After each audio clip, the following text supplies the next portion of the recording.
Clip number 487۔ اس clip میں آپ قرآن پاک کی سورہ یونس کی آیت نمبر 37 سے 40 تک کی تلاوت، ترجمہ اور تفسیر قرآن صراط الجنان سماعت فرمائیں گے۔ بسم اللہ الرحمن الرحیم۔ ترجمہ، اللہ کے نام سے شروع جو نہایت مہربان رحمت والا ہے۔ وما كان هذا القرآن أن يفترى من دون الله ولكن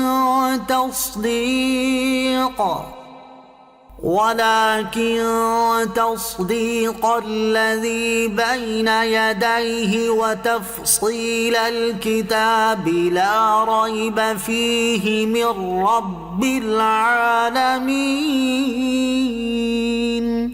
ترجمہ، اور اس قرآن کی یہ شان نہیں کہ اللہ کے نازل کیے بغیر کوئی اسے اپنی طرف سے بنا لے۔ ہاں، یہ اپنے سے پہلی کتابوں کی تصدیق ہے اور لوح محفوظ کی تفصیل ہے، اس میں کوئی شک نہیں ہے، یہ رب العالمین کی طرف سے ہے۔ وما كان هذا القرآن، اور اس قرآن کی یہ شان نہیں۔ کفار مکہ نے یہ وہم کیا تھا کہ قرآن کریم نبی اکرم صلی اللہ تعالی علیہ وسلم نے خود بنا لیا ہے۔ اس آیت میں ان کا یہ وہم دور فرمایا گیا ہے۔ چنانچہ آیت کا خلاصہ یہ ہے کہ اس قرآن کی یہ شان نہیں کہ اللہ عز و جل کے نازل کیے بغیر کوئی اسے اپنی طرف سے بنا لے، کیونکہ قرآن فصاحت و بلاغت اور علوم و اسرار کے جس مرتبے پر ہے وہ اللہ عز و جل کے علاوہ کسی کے شایان شان نہیں۔ یہ قرآن اللہ عز و جل کی طرف سے وحی ہے جسے اس نے اپنے رسول علیہ الصلوۃ والسلام پر نازل کیا ہے۔ یہ جھوٹ اور افتراء سے منزہ ہے، اس کی مثال بنانے سے ساری مخلوق عاجز ہے۔ ہاں، قرآن تورات اور انجیل وغیرہ کتابوں کی تصدیق کرتا ہے جنہیں قرآن سے پہلے اللہ تعالیٰ نے اپنے انبیاء کرام علیہ الصلوۃ والسلام پر نازل فرمایا، اور قرآن میں لوح محفوظ میں لکھے ہوئے حلال و حرام اور فرائض و احکام کی تفصیل ہے۔ اور یہ بات قطعی و یقینی ہے کہ قرآن اللہ رب العالمین کی طرف سے ہے، اسے کسی نے اپنی طرف سے نہیں بنایا، اور کوئی فرد بشر اس جیسا کلام پیش ہی نہیں کر سکتا۔ وتفصیل الکتاب، اور لوح محفوظ کی تفصیل ہے۔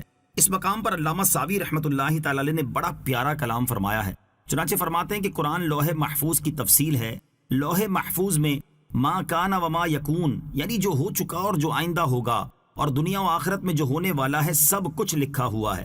اور جب قرآن میں لوح محفوظ کی پوری تفصیل ہے تو جسے قرآن کے اسرار میں سے کوئی چیز عطا ہوئی اسے لوح محفوظ پر لکھا ہوا جاننے کی حاجت نہیں، بلکہ وہ جو چاہے قرآن ہی سے معلوم کر لیتا ہے۔ ام یقولون افتراہ قل فأتوا بسورة مثله وادعوا من استطعتم من دون الله إن كنتم صادقين۔ ترجمہ، کیا وہ یہ کہتے ہیں کہ اس نبی نے اسے خود ہی بنا لیا ہے؟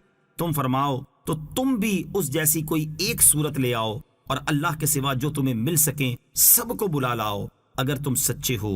ام یقولون، کیا وہ یہ کہتے ہیں؟ یہاں کافروں کی اسی بات کا جواب دیا گیا ہے کہ کیا کفار یہ سمجھتے اور کہتے ہیں کہ رسول اللہ صلی اللہ تعالی علیہ وسلم نے قرآن خود ہی بنا لیا ہے اور یہ اللہ عز و جل کا کلام نہیں؟ اے حبیب صلی اللہ تعالی علیہ وسلم، تم ان سے فرما دو اگر تمہارا یہی خیال ہے تو تم بھی عربی ہو، فصاحت و بلاغت کے دعوے دار ہو۔ دنیا میں کوئی انسان ایسا نہیں جس کے کلام کے مقابل کلام بنانے کو تم ناممکن سمجھتے ہو، لہٰذا اگر تمہارے گمان میں یہ انسانی کلام ہے تو تم بھی اس جیسی کوئی ایک صورت لے آؤ، اور اللہ عز و جل کے سوا جو تمہیں مل سکیں سب کو بلا لاؤ اور ان سے مددیں لو، اور سب مل کر قرآن جیسی ایک صورت تو بنا کر دکھاؤ۔ قرآن مجید کا یہ چیلنج 1400 سال سے زائد عرصے سے چلا آ رہا ہے، لیکن آج تک کوئی کافر اس کا جواب نہیں دے سکا، اور اگر کسی نے جواب دینے کی کوشش بھی کی ہے تو قرآن کریم کے مقابلے میں اس کی حیثیت ناچیز ذرے سے بھی کم ثابت ہوئی۔ بل كذبوا بما لم يحيطوا بعلمه ولما يأتهم تأويله كذلك كذب الذين من قبلهم فانظر كيف كان عاقبة الظالمين۔ ترجمہ، بلکہ انہوں نے اس کو جھٹلایا جس کے علم کا وہ احاطہ نہ کر سکے اور ان کے پاس اس کا انجام نہیں آیا، ایسے ہی ان سے پہلے لوگوں نے بھی جھٹلایا تھا، تو دیکھو ظالموں کا کیسا انجام ہوا۔